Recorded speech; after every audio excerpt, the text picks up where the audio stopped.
Welcome to the Deep Dive. Today we're embarking on quite an incredible journey, really, into the very heart of ethical decision-making. We've gathered a stack of essential sources, and we're pulling out the most important sort of nuggets of knowledge from a really wide array of ethical theories. Yeah, a lot to cover. Definitely. And this deep dive, it isn't just about memorizing definitions, right? It's about equipping you with a powerful toolkit. Exactly. To truly understand, analyze, and, well, even navigate real-world dilemmas, from the personal right up to the global scale. So if you've ever wanted a shortcut to being truly well-informed on these ethical frameworks, you are absolutely in the right place. Exactly. And in a previous deep dive, we explored deontology that focuses more on duties and rules, essentially asking, what are my obligations? Right. Today, though, we're shifting our lens. We're looking at theories where the results of our actions really take center stage, along with, well, a whole host of other critical ethical concepts. We'll explore how these frameworks apply not just in abstract thought experiments, but to understanding major policy decisions, everyday personal choices, and complex societal challenges. So connecting the dots. It's all about connecting those dots, and seeing the bigger picture. Okay, brilliant. Let's unpack this then with our first major category, consequentialism. Sometimes called teleology, right? That's right, teleology. The core idea here is, well, it's incredibly powerful, but also deceptively simple. The ethicality of an action is judged purely by its outcome. So does the result matter, and is that result beneficial? Precisely. And here's where it gets really interesting. The whole idea that the ends justify the means. Oh, that phrase. That phrase, it carries significant weight, and honestly, it can be interpreted in two very different ways. How so? Well, on the positive side, it might suggest that a seemingly difficult, or let's say even questionable action, was justified if it ultimately led to a profoundly positive outcome for many. Think of a difficult truth being revealed for a greater good. Okay, I see. But negatively, and this is often the danger, it can be twisted to rationalize any means, however cruel or deceitful, just to achieve some desired end. Right. I mean, history is full of examples where leaders think Machiavelli's archetype ruler employed deception or harsh tactics, believing their objectives just superseded conventional morality. Yeah, you can definitely see that. So within this broad consequentialist umbrella, we have several distinct theories then. We do. Let's start with state consequentialism. State consequentialism. Okay, this one posits that if an action primarily serves the welfare of the state or the nation, then it's considered ethical. Right. So the focus is purely on the state's benefit. Largely, yes. This framework can often be used to justify policies that might seem, well, controversial from an individual perspective. Okay, like maybe national security measures that restrict individual liberties or big infrastructure projects that displace people. Exactly, those kinds of things. While these actions might generate immediate hardship for some, the proponents often argue they serve a greater state good, protecting national interests, fostering economic growth, that kind of thing. So when you're analyzing these ethically, you're really encouraged to consider both sides. The state's perceived benefit versus the individual cost. Got it.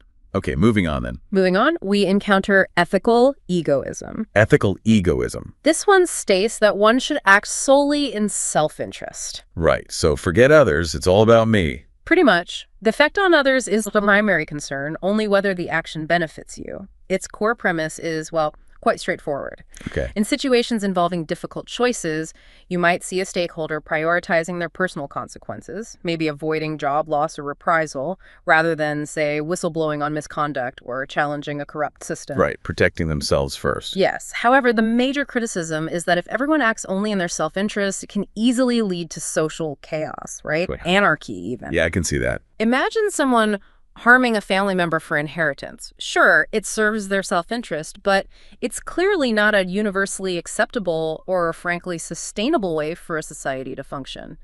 Ayn Rand is a well-known proponent of this kind of thinking. Okay. And then there's a slight nuance with psychological egoism. You mentioned that. Yes. Psychological egoism. It isn't prescriptive like ethical egoism. It doesn't say you should be self-interested. Right. Instead, it just observes that humans are, perhaps, naturally self-interested. It's an ingrained inclination. So it's descriptive, not telling you what to do. Exactly. It's not a moral guide, but it's often used in ethical discussions to explain the underlying motivation for actions, especially those driven by personal gain or survival instincts. Interesting.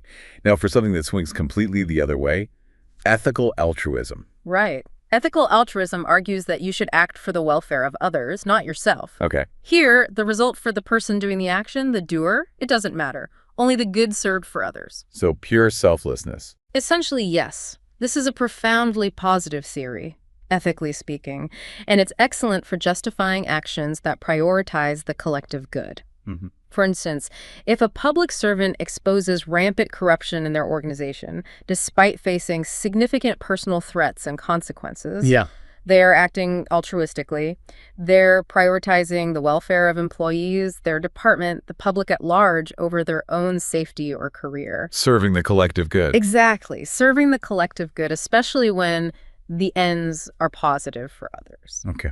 The next theory, utilitarianism. This is probably one of the most widely recognized, isn't it? Oh, definitely. The greatest good for the greatest number of people. That's the one. It's also often called the greatest happiness principle. Right. Imagine you're a policymaker framing a new initiative.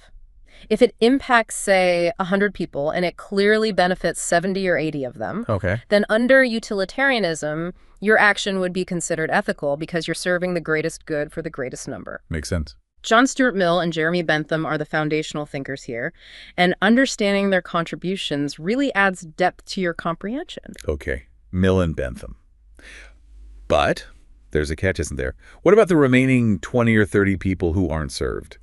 Or maybe even negatively impacted? That's the crux of the criticism, absolutely. It's a majoritarian theory. It doesn't necessarily ensure benefits for everyone. Right. Unlike, say, the concept of Sarvodaya, which really emphasizes the welfare and upliftment of all without exception. That's a crucial point. It highlights the trade-offs you have to make in the real world. Like, think about the rapid rollout of COVID-19 vaccines. Mm-hmm. Good example. There were acknowledged, albeit rare, side effects like thrombosis for a very small percentage. Right. But because the vast majority, let's say 95 out of 100, received overwhelming positive results being protected from the virus, the vaccine rollout could be justified by these utilitarian principles. It aimed for the greatest good for the greatest number. And similarly, you could see policies aimed at improving voting access for, say, elderly citizens, even if they're a smaller demographic, as a utilitarian effort to maximize happiness for that specific group. Yes, exactly. And under utilitarianism, there's also this more nuanced concept of higher pleasure versus lower pleasure. Oh, yeah. Higher pleasures are typically seen as intellect-based, derived from moral virtues or character-driven living, while lower pleasures are more momentary, often tied to immediate gratification or materialism. Okay. Now, while this distinction can get complex, it helps us ponder maybe deeper philosophical questions about the true meaning of happiness or what constitutes a purposeful life, you know? Right. Adds another layer. So if utilitarianism focuses mainly on happiness, what about this pluralistic value theory? That sounds different. It is. G.E. Moore proposed that judging the ethicality of an action shouldn't be limited just to happiness or pleasure. Okay, so what else matters? Other values like knowledge, aesthetic experience, friendship, the long-lasting effects of an action, these also matter significantly. It's about serving multiple, diverse, or plural values. Plural values, got it. This theory is particularly useful when discussing the multifaceted qualities required of, say, leaders or public servants. How so? Well, for example, if a situation calls for a civil servant to demonstrate creativity and innovativeness in addition to deep domain knowledge, the pluralistic value theory explains why these multiple values are essential for an evolving, complex role. It's not just one thing. Right. It acknowledges complexity. Yeah. Okay, our final consequentialist theory then is pragmatism. That's a term we use all the time in everyday language, isn't it? Think pragmatically. Absolutely. And ethically, pragmatism simply asks whether an action leads to practical, effective consequences. Is it workable? Basically, yeah. Is it workable in the real world? Or is it overly idealistic and maybe detached from reality? This theory is invaluable when you're grappling with a complex problem and need to choose the best option. Often, the best option isn't an extreme one, but a middle path. A pragmatic one that balances ideals with practical realities. Right. Sometimes just stating that an approach is the most pragmatic can be a powerful way to demonstrate its ethical consideration. Thinkers like William James, John Dewey are associated with this. Okay, James and Dewey. Let's try and quickly recap these consequentialist theories, using that example you mentioned, Farad, Lord Rama's brother, declining the throne. Okay, good idea. So if Farad had been driven by ethical egoism, He could have taken the throne. absolutely, he would have readily accepted it for his own good and power. Psychological egoism might suggest he was naturally self-interested, but managed to overcome those instincts because of his strong moral compass. Okay. Ethical altruism, though, perfectly explains his selflessness, choosing his brother's rightful claim and justice over his own personal gain, prioritizing the welfare of his family and the kingdom. Right, and from a state consequentialist view, Well, you could ask whether Ayodhya's welfare was truly served by the throne lying idle for 12 years. Did that period of uncertainty benefit the state? that's a fair question. And utilitarianism. Utilitarianism might suggest that for the greatest happiness of the greatest number, perhaps he should have at least ruled as regent until Lord Rama returned, ensuring stability and prosperity for the people. Makes sense. And finally, Herat's action powerfully illustrates pluralistic value theory. It showcases multiple values, simultaneously profound love for his brother, unwavering loyalty, a deep sense of justice, unwavering duty. All at once. Exactly. So with just one incident, you can really see the richness and the different angles these ethical lenses provide. That's a great illustration. Okay, so moving beyond consequentialism, ethical thought also branches into how we interact with society, the economy, and the environment, right? Absolutely. Let's start with social ethics, sometimes called communitarianism. Social ethics, okay. This states that an action is ethical or not based on its impact on society as a whole, not just on an individual. It's about serving the common good. So the collective matters more. In this view, yes. It involves recognizing that while you have fundamental rights, like freedom of speech, you must exercise them responsibly, How so? so as not to unduly harm the rights, autonomy, or, the sentiments of others in society. It's about that balance. We've definitely seen this play out in recent discussions, maybe around online content or artistic expression. Exactly. While creators might cite freedom of expression, social ethics would ask if their actions consider the broader societal impact and sentiments. Precisely. And this concept also links nicely to social contract theory, where the government acts to regulate individual actions to prevent chaos, ensuring that your rights don't unfairly infringe upon those of others. Right, that balance again. So that brings us to the opposite, maybe. Individualistic ethics. Yes, individualistic ethics, where the focus is solely on the individual's action and good. Take a very personal decision, like choosing a life partner from a different cultural or religious background. From a purely individualistic perspective, that's your personal choice. You're right. Sure. However, here's maybe a more advanced concept to think about. The boundary between individual and social ethics is often incredibly thin. It's almost fluid, you could say. Really?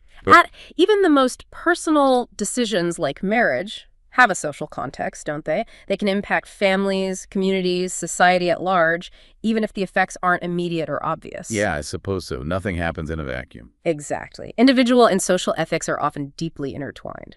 Okay.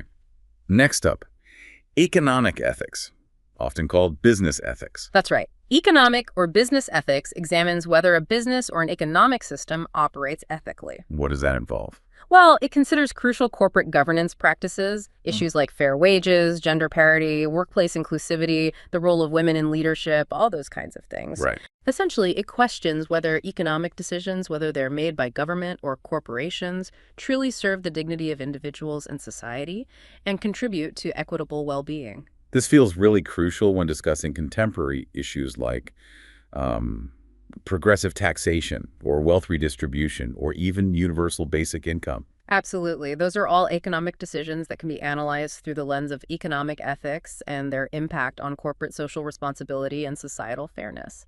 It also ties into newer considerations like mental health at the workplace, which has been a huge focus recently. Definitely. Without these ethical frameworks, discussions on topics like that might just devolve into mere policy debates rather than getting at the deeper ethical considerations of work culture, business practices, and overall societal well-being. Good point. Okay, finally in this section, we have stewardship, also known as trusteeship or environmental ethics. Yes, stewardship or trusteeship. This theory emphasizes that humans are merely caretakers, stewards of resources. Caretakers. Meaning, we don't ultimately own them, whether they're natural resources, financial capital, or even cultural heritage. We hold them in trust, essentially, for future generations. That's a powerful idea. It resonates with a lot of ancient wisdom, doesn't it? Like indigenous traditions or texts, like the Rig Veda, speaking of harmony with nature, that cosmic principle of Rita. It really does. And this theory is highly applicable to modern environmental issues. Global warming, climate change, deforestation, indigenous rights. All the big ones. Yes. It argues against the excessive accumulation or concentration of wealth and property, recognizing that resources are meant for collective well-being and responsible use, not just for hoarding by a few. So stewardship has wider implications then. It does. It has two key connotations, really. Firstly, it integrates with social ethics by emphasizing the just sharing of benefits. Like how? Think of initiatives that ensure a percentage of natural resource revenues directly benefits local communities, or international agreements focused on equitable sharing of genetic resources. That's stewardship in action. Okay, sharing benefits. And the second? Secondly, it directly links to environmental conservation, sustainable development, and actions like responsible animal welfare programs or legal challenges against development in ecologically sensitive areas. It's all about our responsibility to protect and preserve what we've been entrusted with. Protect and preserve. Yeah. Got it.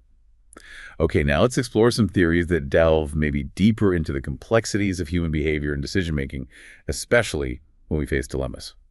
First up, cultural ethical relativism. Yes. When in Rome, do as the Romans do. Yeah. That's the essence of it. Right. This theory states that whatever is socially acceptable within a given society is considered ethical for that society. Okay, so morality is relative to culture. In this view, yes. On the positive side, it encourages adherence to local norms and cultural sensitivities. Respecting local customs about dress or public behavior where you are. Sure, being respectful. But it has a significant negative connotation, too. Something socially acceptable might not be truly ethical on a universal scale. Think about historical practices we now condemn. Yeah, definitely. It can lead to a belief that morality isn't absolute, that it just changes from society to society, and that could potentially imply that anything goes, or even allow individuals to seek out societies where practices that would be unethical elsewhere, like maybe tax evasion and tax havens, are accepted. Right, it can be used to justify things. Okay, this next one sounds particularly insightful for understanding internal conflict. The knower-doer split. Yes, the knower-doer split, it's quite a useful concept. The knower is your conscience, essentially. It's what you know to be right, or what you should do. Okay, the inner voice. Right, and the doer represents your actions, what you actually do. So the split is when they don't match. Exactly. A knower-doer split occurs when what you know you should do is different from what you actually do. And this leads to feelings of guilt, internal conflict, a lack of inner peace. Can you give an example? Sure. A student knows they need to study diligently to pass an exam, that's the knower. But the doer procrastinates, watches videos, hangs out with friends. That creates that painful split between knowing and doing. I think we can all relate to that sometimes. Absolutely. And this theory is incredibly useful in analyzing complex situations, especially in case studies involving ethical dilemmas. Oh, so? If an individual or even an organization acts against their stated values or known best practices, it creates this knower-doer split. That highlights a significant ethical problem, a demerit. Right. Conversely, acting in line with one's conscience and stated principles, avoiding this split, demonstrates integrity and consistency. That's a clear merit. Very useful framework. Okay, next, the powerful doctrine of karma. As you sow, so shall you reap. Yes, karma. Simply put, every action has a consequence, an effect that links back to a past cause. Cause and effect? Exactly. What you do in the past affects your present and future, and vice versa. It emphasizes that everything is interconnected. Okay. For example, consider the long-term impact of, say, a nation's aggressive foreign policy decisions. Those actions are causes that are already having effects in the present, maybe impacting trade relations or international standing, and they'll continue to have effects in the future. Right, ripples through time. Precisely. And crucially, in the concept of karma, there is generally understood to be no mutual cancellation. Meaning, good actions don't automatically cancel out bad ones. If a public servant excels for years, they'll likely be recognized. But if they then engage in corruption the next year, they'll still be held accountable for that specific bad act. The good doesn't just erase it. Okay, that's important. Furthermore, karma can have collective causes and effects. An entire group, an organization, even a whole society can experience the consequences of shared actions or inactions by its members or leaders. Wow, okay, so perhaps one of the most practically applicable theories for actually navigating dilemmas is the doctrine of double effect, or DDE. Oh, absolutely. DDE is a prime tool for justifying complex choices, especially when you foresee both positive and negative results flowing from a single action. How does it work? It states that when you take an action that can have both a good outcome and an unintended negative side effect, the action can still be considered ethical if, and this is key, if your intention was solely to cause the positive result, even if you foresaw the negative outcome as a possibility. So intention is everything. Intention is critical. The bad consequence should not be intended as a means or an end, and the good effect must significantly outweigh the bad effect. Okay, can you give an example? Sure. If an anti-terrorist action targets known terrorist hideouts, and unfortunately a civilian is inadvertently harmed as collateral damage, Yeah. the intention was presumably to eliminate a threat, not to harm civilians, even if that tragic outcome was a foreseen possibility. The harm wasn't the goal. Okay, I see the distinction. Or, if a police officer fires at a fleeing armed suspect in a civilian area, the intention is to stop a dangerous crime, not to hit an innocent bystander, even though that risk clearly exists. Right. So DDE allows for the ethical justification of tough policies sometimes. A government might implement a policy that benefits the majority, but foreseeably negatively impacts a minority. They can argue their intent was always positive to benefit the many, and that any negative impact, even if foreseen, was not the intended goal. It really helps analyze those tough calls. It does. It helps answer those real-world questions like, is an action justified if it has some evil consequences, but ultimately produces more good? It forces you to weigh the net impact and really scrutinize the integrity of the intention behind the action. Very useful. Okay, let's shift gears slightly to a highly collaborative ethical framework. Discourse ethics. Discourse ethics. This one's wonderfully straightforward, actually. Good. When different stakeholders have different issues, objections, or perspectives on a problem, the ethical solution lies in simply coming to the table. Talking it out. Exactly. Engaging in open communication, discussing the issues, negotiating, and trying to find a middle path or some common ground that respects everyone involved. So dialogue is key. Dialogue is the core. This is the essence of finding a best option in almost any complex scenario involving multiple parties. It's about engaging in genuine dialogue to work out objections and reach a mutually acceptable resolution. It even links to principles found in, say, Jain philosophy, which emphasize acknowledging and synthesizing multiple perspectives. Collaboration and understanding. Okay. Next, a term for those who maybe go above and beyond their duty. Supererogation. Supererogation, yes. It means performing actions that are morally praiseworthy but are not strictly required by your duty or obligation. It's only extra mile. Precisely. It's going beyond your prescribed responsibilities to serve a greater public interest or maybe demonstrate exceptional compassion. Like what? Think of a public servant who, instead of just doing the basic paperwork for someone, goes out of their way, maybe on their own time, to actively help a vulnerable citizen who's really struggling to access necessary documents and benefits they're entitled to. Right, showing real care. Exactly. This is a powerful concept to use in public service scenarios. It showcases an officer's profound commitment, their devotion, their dedication to service, rather than just, mere compliance with the minimum requirements of the regulations. That's great quality. We also have these philosophical systems that describe how we approach solutions, like idealism, realism, and pragmatism. You mentioned pragmatism earlier, but how do they relate? Yeah, you can almost see them on a kind of continuum of practicality. Okay. Idealism sits at one end. It's about strictly following ideal principles like absolute honesty, total integrity in every single situation, regardless of the consequences. This can sometimes lead to a utopian or maybe even unachievable view. Pure ideals. Right. Pragmatism, as we discussed, is at the other end, seeking only practical and workable consequences, what actually works on the ground. Okay. And realism. Realism sits right in the middle. It's the blend, really, of idealism and pragmatism. It acknowledges that while we absolutely should strive for ideals, real-world challenges often require practical, sometimes mixed solutions that balance what is desirable with what is actually feasible in the circumstances. The middle ground. Makes sense. Another foundational concept is virtue ethics. Virtue ethics, yes. This one shifts the focus away from specific actions or rules and instead looks at the character of the person acting. So who you are matters more than what you do. In a way, yes. It simply states that you should concentrate on building a good character, cultivating virtues like honesty, courage, compassion, fairness. Okay. The idea is, if you possess a genuinely good character, you may not even need specific laws or rigid rules for every situation because those values become ingrained and you'll naturally tend to act ethically. Interesting. It's about internalizing values. Exactly. It's about fostering that intrinsic human goodness. And it's a concept that can be very easily integrated into almost any ethical discussion or case study analysis. While we might delve into specific virtues like prudence and justice in future deep dives, the core idea here is about cultivating a virtuous self. Right. And speaking of justice, you mentioned distributive and procedural justice. Yes, two important aspects of justice. Procedural justice emphasizes strictly following the due process established by law or principles of fairness. Due process. For example, if a government wants to take action against someone's property, there are legal procedures providing proper notice, allowing fair hearings, issuing reasoned orders that absolutely must be followed, even if a crime is suspected or proven. Right. Follow the rules. Exactly. Violating these procedures can affect innocent individuals and fundamentally undermine the rule of law. Okay.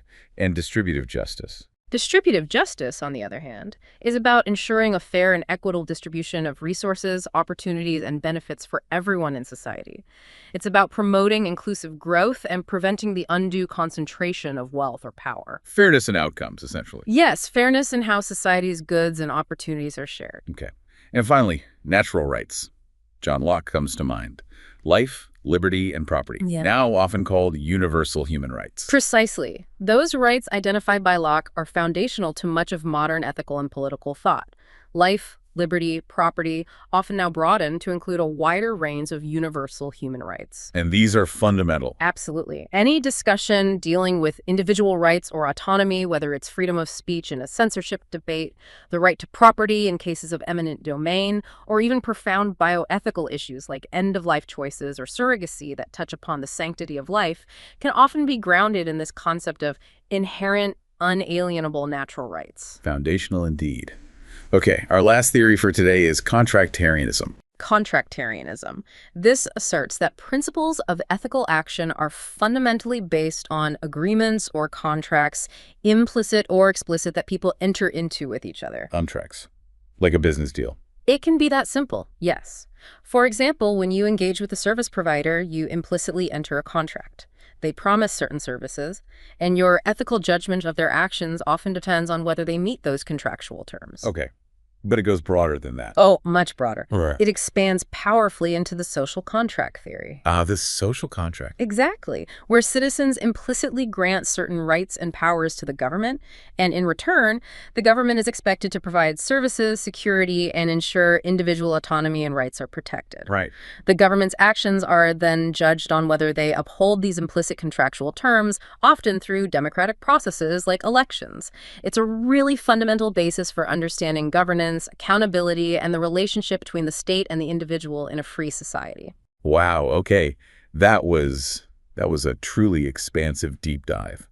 We've journeyed through a really remarkable array of ethical theories today. We certainly covered a lot of ground. Yeah, from the outcome-focused consequentialism and all its diverse branches to the societal, economic, environmental considerations, and then finally into those intricate dilemmas of character, karma, justice. Mm-hmm. And this isn't just, academic knowledge locked away in books. It feels like a living framework for understanding the world around you and the complex choices we all make every single day. Absolutely. That's the goal. These aren't just abstract ideas. They are powerful lenses through which you can analyze headlines, understand policy decisions, and even reflect much more deeply on your own actions and motivations. Yeah. So maybe my provocative thought for you, the listener, to mull over is this. Consider a recent decision you made. Could be big, could be small. Or maybe a news story you followed closely. How might these different ethical lenses we've discussed today offer you a new perspective on it? Was it primarily a pragmatic choice? Did it aim for the greatest good? Or perhaps did your conscience, your knower, find itself a bit at odds with your actions, your doer? Interesting questions. Keep asking these kinds of questions, apply these frameworks, and you'll continue to deepen your understanding and hopefully engage more meaningfully and ethically with the world around you.